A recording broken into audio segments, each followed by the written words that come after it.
Whenever you're towing your camper or trailer or whatever you've got, you know things can get rough. Well, Gen Y has made sure that when you're towing your gear, you're going to tow it like a boss. The Boss 10K drop hitch takes a heavy-duty drop hitch and then adds in Gen Y's Torsion Flex technology.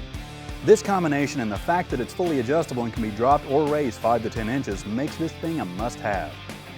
Thanks to the Torsion Flex technology, this hitch absorbs up to 90% of the inertia between the truck and the trailer, versus a hard connection hitch that absorbs, well, none.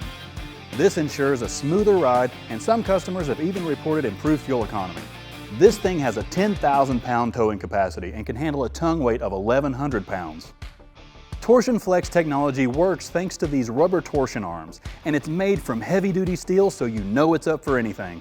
It also has a 2-inch and 2 5/16" dual ball hitch, as well as a pintle lock that are designed to work with 1.5-inch or smaller lunette rings.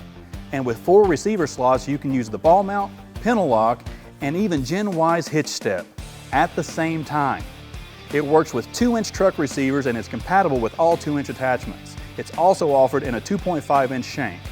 It's coated with this durable silver vein powder coat, but you can also order it in a variety of custom colors.